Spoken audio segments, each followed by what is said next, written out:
Les infopreneurs sont-ils tous des grosses merdes? Est-ce que les infopreneurs sont tous des escrocs? Bah j'espère que non, parce que selon la définition de beaucoup, moi je serais un infopreneur, parce qu'avec mon petit frère Edouard, qui est aussi mon associé, on vend des accompagnements pour les entrepreneurs, les coachs, les thérapeutes, etc. On les aide à développer leur activité. En plus, grâce à ça, on est devenus chacun millionnaires. Et donc, évidemment, on cocherait beaucoup la case de entrepreneur, infopreneur, escroc, etc. Et donc, je voulais faire cette vidéo parce que j'ai vu une vidéo de Guillaume Aubèche, Théo Lyon, et d'ailleurs, qui sont des vidéos que j'ai trouvé pas mal du tout. Et je me suis dit, bon, finalement, moi aussi, je peux peut-être donner mon avis. Peut-être que ça peut aider, finalement, la vie de quelqu'un qui est plus proche de ce domaine-là. Même si, évidemment, moi, je déteste ce terme infopreneur, qu'il est déjà extrêmement moche, donc je ne me définis absolument jamais comme ça, plutôt comme un entrepreneur, même si finalement, comme on se définit, n'est pas si important que ça. Alors moi, ce que je veux dire sur ce domaine, c'est que finalement, comme tous les domaines, bah, vous avez des gens qui sont bons, vous avez des gens qui sont moins bons, vous avez des escrocs, vous avez des gens qui sont pas des escrocs, vous avez des arnaqueurs, des gens qui sont pas arnaqueurs, vous avez des gens qui mentent et des gens qui disent la vérité, mais c'est comme dans tous les domaines. Alors, est-ce que chez les infopreneurs, il y en a plus ou moins? C'est dur à dire, mais vous savez, même chez les avocats, moi je fais plein de calls avec des avocats, en sortant du call, je fais mais quel escroc ce mec. Franchement, des trucs de fou qui m'est arrivé avec des avocats, pareil, mais même pourtant des très bons avocats. Moi, ce que je trouve intéressant avec ce domaine-là, en fait, comment j'y ai réfléchi, pourquoi est-ce que c'est aussi mal vu? C'est aussi mal vu, même si je sais pas exactement la perception, j'ai l'impression qu'elle évolue dans le bon sens. Quand je regarde en tout cas aux États-Unis ce qui se fait, maintenant ça évolue dans le bon sens, mais c'est vrai qu'en France, ça pendant longtemps, il y a eu une sale image, et même encore maintenant, il y a quand même une mauvaise image. Moi, je me souviens, à un moment, il y avait énormément de commentaires négatifs sur tout ça, sur l'infoprenariat, ce que des escrocs, parce que je comprends que pour beaucoup, ça fait très vendeur de rêve. Ouais, c'est genre, on va t'apprendre à devenir riche rapidement, presque sans rien faire et sans travailler. Évidemment, il y a des gens qui sont partis sur des extrêmes un peu loin. Et donc, évidemment, quand on va aussi loin, ça renvoie une mauvaise image, mais vous savez, après, je trouve que chaque marché se régule et on revient un peu à l'équilibre, et puis après, on retourne un peu à l'extrême, puis après, on retourne un peu dans un autre équilibre. C'est le marketing de façon générale. Vous savez, quand je pense par exemple à une pub, on voit quelqu'un qui est à Ushuaïa en train de faire des shampoings, on se dit, bon, est-ce que c'est pas trop un peu vendeur de rêve, ça aussi? Vous savez, les pubs de voitures, les trucs comme ça. Est-ce que vraiment, si j'ai cette voiture-là, je vais réussir à avoir une femme aussi belle que ça et des enfants aussi parfaits que ça?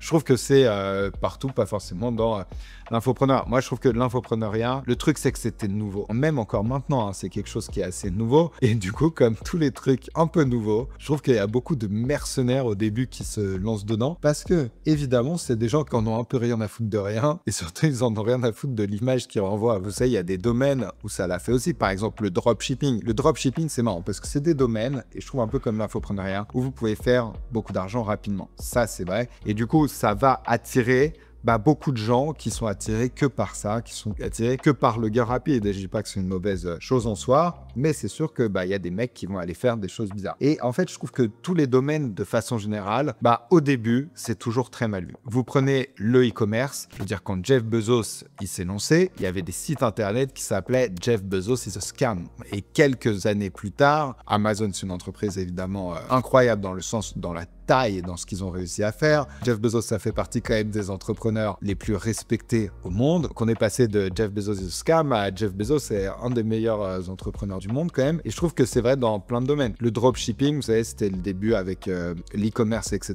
Donc il y a des gens qui ont fait des dingueries, mais il y a plein de gens aussi dans ce domaine-là qui étaient très forts. Et en fait, c'est pas le domaine en soi, parce que vous voyez, quand il y a un marché, il y a un marché, mais c'est qui va se mettre dans ce marché au début. Je trouve qu'il y a beaucoup de mercenaires. Et c'est ça aussi où on voit que c'est sûrement le début de quelque chose qui va être grand à la fin. C'est les gens qui se lancent dedans au début. Vous voyez, je trouve que ça me fait vraiment penser à la crypto aussi. La crypto, c'est pareil. Pendant très longtemps, c'était que les arnaqueurs, blablabla, qui allaient là-dedans. On voit que maintenant, même des plus grandes banques du monde, elles commencent à acheter du Bitcoin, elles commencent à acheter de l'Ethereum, etc. Donc ça, je trouve que c'est assez rigolo. C'est presque un signal négatif, mais positif, dans le sens où c'est un signal faible de « Ah, il y a peut-être quelque chose qui se passe avec ce domaine-là ». Et c'est vrai que moi, ce que j'ai toujours trouvé avec l'infopreneuriat, c'est qu'il y avait plein de gens qui n'étaient pas très smart. Je trouve que vraiment, à chaque fois, c'est pour ça en France, j'étais jamais dans les masterminds, les trucs comme ça, mais ça manque de, je sais pas, ça existe vraiment ce mot-là, mais de smartness. Moi, je viens d'une j'ai fait une prépa, j'ai fait une prépa HEC. La majorité de mes potes, ils ont tous fait des grandes écoles. On fait beaucoup qui ont fait HEC, l'ESSEC, le SCP, etc. Et moi, j'étais avec des gens smart. Et ils n'ont pas que des... Enfin, les gens qui sont smart, il leur manque parfois d'autres choses pour réussir à faire des belles boîtes. Ils ont le courage. On peut parfois avoir un peu trop d'ego, des choses comme ça. Qui est des choses que, par exemple, beaucoup d'infopreneurs n'ont pas été une très bonne chose. Il n'y a pas trop d'ego. Les mecs, ils y vont juste comme ça. Après, il y a vraiment, je trouve, beaucoup... Il y a toute une période, il y avait des braqueurs, quoi. On appelait ça des... Moi, je croyais que c'était des étoiles filantes. C'est les mecs, on les voit, ils montent très très haut et puis après, ça se crache. C'est des mecs qui sont là pour faire des braquages, quoi. Ils sont là pour faire des coups. Et il y a des entrepreneurs, c'est vraiment leur spécialité. Ils arrivent, ils font un coup, ils arrêtent. Puis après, ils vont toujours trouver un autre coup à faire.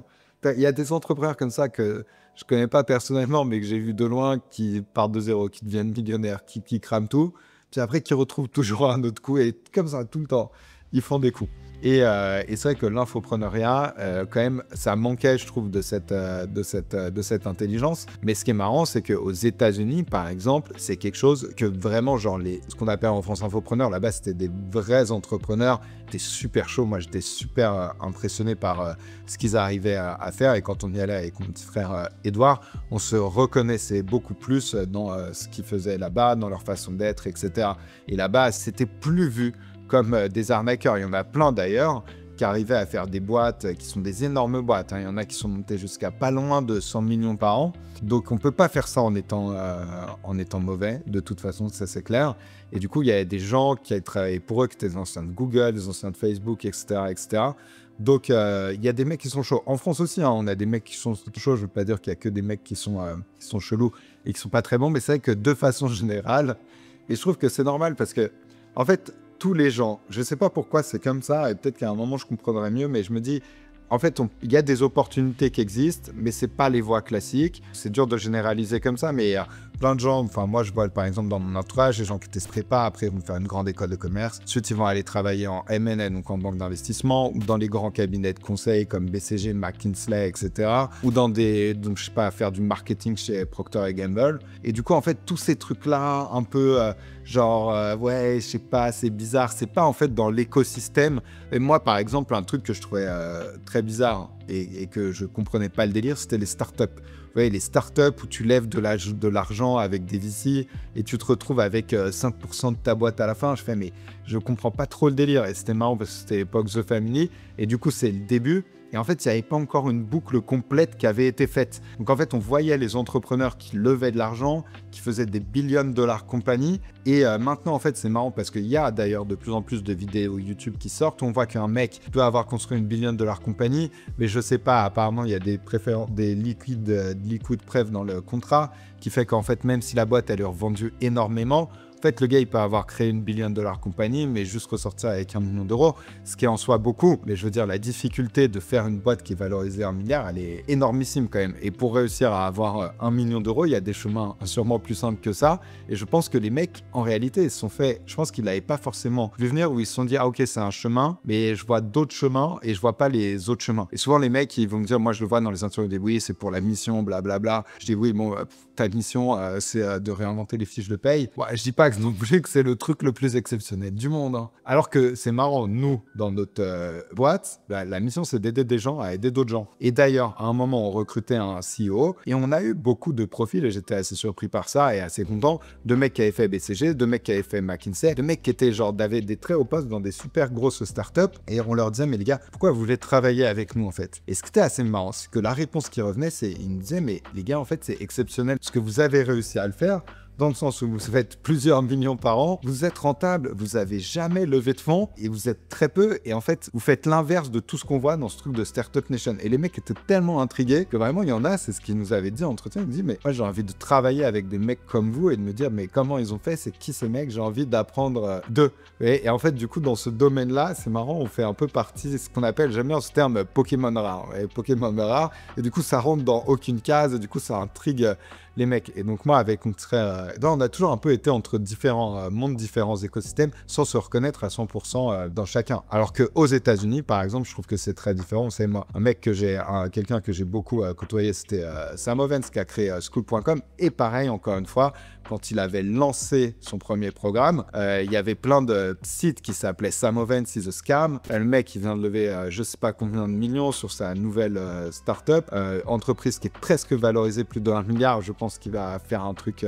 énorme avec ça, et qui est pour moi un Jeff Bezos ou un Mark Zuckerberg en puissance. Et je me souviens quand j'ai acheté son programme, j'avais même des amis, je leur avais parlé de ça, ils m'avaient dit mais non, mais c'est qu'un scammer, c'est n'importe quoi, toutes ces pubs, blablabla, etc. Donc je sais pas pourquoi, mais les gens des fois ils n'arrivent pas à voir ces choses-là, et je pense que c'est parce que ça sort beaucoup des sentiers battus. Vous savez, quand il y a quelque chose qui est nouveau, il y a beaucoup d'opportunités, et puis après finalement il y a de plus en plus de gens qui se mettent dedans, et du coup ça a de moins en moins de valeur. Et on l'a vu par exemple, vous savez, les grands cabinets de conseil, c'est vrai qu'à un moment il y avait énormément de choses à faire, du coup il y a plein de gens intelligents qui sont mis dedans, du coup ça a moins en moins de valeur d'aller travailler dans des domaines comme ça, versus l'infopreneuriat. Moi, après, vraiment, je trouve que c'est finalement, je trouve que j'ai pris la bonne vague. Alors, j'avoue, un peu par chance. Peut-être aussi un peu par chance, après finalement. Qu'est-ce que la chance? Mais vraiment parce que je me souviens, j'étais là, je fais ok, j'ai fait ma prépa, j'ai fait ma grande école de commerce, j'ai fait du M&A, donc de la banque d'investissement. Ok, c'est réel, les mecs, ils gagnent bien leur vie, mais en même temps, j'ai l'impression qu'ils sacrifient leur santé, ils perdent tous leurs cheveux à 30 ans, ils finissent tous divorcés, et ouais, ils gagnent beaucoup d'argent, mais c'est pas non plus complètement insane, à moins que vous soyez, je sais pas, partner chez Goldman Sachs à New York, et peut-être là, vous allez faire des 10 millions par an, et et là, il faudra avoir genre lâché une grosse partie de sa vie. J'ai dit, ok, il y a le consulting en stratégie, mais alors pareil, ta vie, elle a l'air d'être un enfer. Surtout, j'avais l'impression, ta vie, elle a l'air d'être un enfer au moment où c'est les meilleures années de ta vie, normalement. C'est-à-dire que c'est genre tes 20 à 30 ans, 30 à 35 ans, etc. Je dis, ça m'a l'air d'être une belle entourloupe, ça encore. Et après, je voyais ces trucs de start-up et je fais, mais je comprends pas le délire. J'ai l'impression qu'ils vont pas gagner d'argent, ils vont se galérer. Plus, ils vont donner une énorme partie de leur boîte et ils vont lever des fonds, ok, mais finalement, combien ils gagnent vraiment pour eux. Et à côté de ça, je voyais des mecs aux États-Unis, vous savez, j'avais lu le livre de Tim Ferriss, The 4-Hour Workweek. Je fais, mais j'ai l'impression qu'il y a des mecs pas si smart que ça, hein, qui font des 20K par mois, 30K par mois. Et je me dis, bah, ça m'a l'air d'être vachement bien. Et vous savez, il y avait vachement cette opposition, genre lifestyle business versus real business, blabla. Et peut-être qu'il y en a qui pensent encore ça. Je fais, alors moi, je m'en fous, je veux juste un truc où je gagne très bien ma vie, je suis libre et je suis très heureux. Tu peux appeler ça comme tu veux, j'ai rien à faire. Et bon, après, je me suis rendu compte que gagner 20-30 000 euros par mois, ça se faisait pas non plus comme ça, et que en fait, la majorité des mecs qui arrivaient à faire des 20-30 000 euros par mois étaient sûrement beaucoup plus forts que n'importe quel mec dans la Startup Nation qui a levé beaucoup d'argent et qui fait un peu n'importe quoi avec, parce que c'est pas son propre argent, tout simplement. Et d'ailleurs, c'est marrant parce qu'à chaque fois que je deal avec des gens qui sont de la Startup Nation, je fais putain, c'est marrant leur façon de réfléchir. C'est pas du tout comme la nôtre. Comme je dis la nôtre, celle des gens qui sont dans ma boîte et dans la et de mon petit frère. Et après, en fait, ce qui est assez exceptionnel quand même avec ce domaine, c'est évidemment les marges que vous avez et le cash que vous faites. Et je pense qu'il y a très peu de business où vous réussissez à faire autant. À un moment, avec mon frère Edouard, on s'est beaucoup posé la question de est-ce qu'on lancerait pas un SaaS et tout, parce que peut-être qu'il y avait une partie de nous aussi qui se disait ouais, ça c'est plus dur, ça peut-être c'est plus respecté, je sais pas trop quoi. Mais en fait, tu dis genre, vas-y, il va falloir qu'on réussisse à faire ça, qu'on réussisse à faire un truc d'ARR de je sais pas combien. Oui, l'avantage dans les SaaS, c'est que ta valorisation, elle est beaucoup plus élevée, mais la réalité, c'est que, ok, faire un SaaS qui va bien marcher, où tu vas avoir une valorisation qui va te faire je sais pas, un x15, un x je sais pas combien, et que vraiment tu vas réussir à loin, et que vraiment tu vas avoir l'argent à arriver dans ton compte en banque, en fait, le chemin, il est super long. Versus, imaginons, tu as un business, tu es infopreneur, tu fais 1 million par an, profit after tax, ce qui est pas si compliqué à faire, mais c'est comme si tu faisais un exit tous les ans finalement. Donc c'est quand même assez exceptionnel. C'est vrai qu'après, dans les business d'infopreneurs, t'as pas trop ce truc de genre de revendre. J'ai un ami qui fait du private equity qui m'a dit si ça nous intéressait. Et du coup, je lui ai donné toutes nos métriques. Je lui ai dit, bah écoute, c'est toujours intéressant de parler avec des mecs de private equity, voir un peu quels sont leurs exemples. Parce que mon ami avait réussi à revendre sa boîte, mais c'est juste que les multiples sur lesquels il les revend, c'est du x2, x3, parce qu'on le considère comme une média compagnie. Du coup, en fait, c'est pas très intéressant, je trouve. Je trouve que après, on a toujours cette idée de, ok, vas-y, tu vas réussir à mettre un CEO et le mec, il va gérer ta boîte, il va réussir à faire grandir. Alors ça, oui, ça, c'est le rêve de tous les entrepreneurs. Comment est-ce que je peux gagner plus d'argent sans rien faire? C'est beaucoup plus dur que ce qu'on croit dans l'idée. Même si là, je pense qu'on a peut-être trouvé la bonne bonne solution, mais bon, c'est possible, mais pas si facile que ce qu'on pense. Donc je me dis, en fait, il vaut mieux continuer 2-3 ans, limite plutôt que le revendre. Versus où c'est différent d'un SaaS, où je me dis, ok, là, il faudrait que tu refasses la même chose pendant 17 ans, par exemple, si tu fais un x 17, ok, donc ça a du sens. Et surtout, en fait, ce qui est ouf avec ce domaine, on peut appeler ça de l'infopreneuriat, mais je trouve que plus généralement, c'est quand même celui de la formation en ligne. C'est qu'en fait, quand on regarde les stats, alors je sais pas, à chaque fois, avec ces études, je suis toujours un peu méfiant. Vous savez, c'est le truc fait par McKinsey, je sais pas trop quoi. J'ai l'impression qu'ils sortent leurs chiffres un peu avec leurs pieds. Parce que je sais, comment ils font ces trucs-là? Bon, bref, on voit quand même que la courbe, elle fait comme ça et qu'apparemment, c'est un marché qui va valoir des milliards et de plus en plus de milliards. Donc moi, je trouve que c'est une bonne nouvelle. Et c'est sûr qu'on va avoir des milliardaires qui vont venir de ce domaine-là. Et je pense même que c'est déjà plus ou moins le cas. Nous, souvent, on fait des consultings avec des mecs. Genre là, il n'y a pas longtemps, on faisait des consultings avec des mecs qui géraient le budget publicitaire d'une boîte infopreneur aux États-Unis qui fait 300 millions par an. 300 millions par an, c'est énorme. Pareil, les mecs bootstrap, ils ont fait avec 1000 € chacun. Ils ont réussi à faire ça. Parfois, des boîtes, on se dit, mais j'ai tant d'argent, on regarde et on se dit, ouais, bah ça, c'était une boîte de formation dans le golf aux États-Unis, 100 millions par an. Très impressionnant. Et en fait, plus on digue, plus on creuse, plus j'ai l'impression qu'il y a des boîtes comme ça qui sont beaucoup plus grosses que ce qu'on pense et surtout avec des marges énormes. Et donc, en fait, je fais, mais en fait, peut-être que c'est juste le meilleur business du monde. Et en fait, je sais pas, peut-être qu'un Warren Buffett, c'est regarder les métriques et il se dirait, waouh, c'est assez ouf. Alors après, ce que j'aime bien aussi, c'est cette idée que, vous savez, vous avez des cash business et vous avez des assets business. Et je crois que d'ailleurs, Warren Buffett, dans sa façon de construire sa holding, c'est un peu comme ça. Il y a ses cash business et ses assets business. En fait, tu as toujours un peu des cash business qui vont fonder tes assets business et tes assets business que tu peux revendre beaucoup plus cher. En tout cas, moi, je trouve que l'infopreneuriat, ce qui est assez ouf, c'est quand même à quel point vous pouvez devenir riche grâce à ça, tout simplement. Et en plus, c'est nouveau. Et évidemment, ce ne sera pas comme ça pour toujours. Combien d'années on a avant devant nous, je ne sais pas, mais je pense qu'en réalité, on a beaucoup d'années parce qu'on est juste au début. Par contre, c'est sûr qu'à un moment, les gens ils vont commencer à se rendre compte qu'il y a quand même de plus en plus d'argent à se faire. Et c'est marrant parce que je pense que ça va surtout arriver avec les nouvelles générations. Parce que vous savez, les anciennes générations, c'est très dur pour eux de voir En fait, c'est dur de façon générale de voir des changements de paradigme. Et là, en fait, c'est un énorme changement de paradigme. Et vous avez quelqu'un, par exemple, moi, je pense souvent à mes potes qui vont travailler dans ces gros cabinets de conseil, mais qui vont se tuer à la tâche, qui vont passer leur journée, leur week-end, leur soirée, etc. pour bien gagner leur vie au sens de la majorité des Français. Mais finalement, pas tant que ça. Moi, je me souviens vraiment, j'avais une amie, elle travaillait chez JP Morgan, donc la grande banque d'investissement en M&A. On va prendre un verre à Dubaï en plus. Et là, je lui demandais, ah ouais, mais juste pour savoir combien est-ce que tu gagnes. Et elle m'a dit, franchement, tu vas être choqué. Et elle ne le disait pas en mode genre, c'est pour me la raconter. Elle me dit, 10 000 € par mois. Et en fait, à Dubaï, t'as pas d'impôt. Donc, 10 000 € net, after tax, etc. Ce qui, évidemment, mais je sais pas, au sens des Français, pas loin du top 1%, peut-être top 5%, j'en sais rien. Mais ce qui est énorme. Et du coup, je fais, putain, ah ouais, c'est vrai que d'un côté, c'est beaucoup d'argent, mais je veux dire, par rapport à un business de l'infopreneuriat, c'est quand même, genre, même pas comparable. Et donc, ça m'avait fait rire de voir ça. Et ce qui est sûr, c'est qu'à un moment, tous les gens qui sont jeunes, et on commence à le voir arriver, parce que toutes ces personnes qui travaillent dans ces grands cabinets de conseil ou dans ces domaines-là, les changements de paradigme, ils les voient pas parce que, en fait, il faut faire un gros changement de croyance et se dire, attends, genre, moi, ma façon de faire jusqu'à maintenant, elle était complètement fausse et je me suis trompé sur plein de choses. Du coup, c'est pas facile de se remettre en question. Et moi, j'ai des amis qui commencent à réaliser, à me poser des questions sur ce que je fais que maintenant. Alors que ça fait 5 ans que je fais ça. Là, ils me disent, attends, mais je comprends pas, en fait, comment t'as fait ton truc là? Comment est-ce que ça marche? Et après, évidemment, c'est plus dur parce que on a des enfants, on a un prêt sur le dos, etc.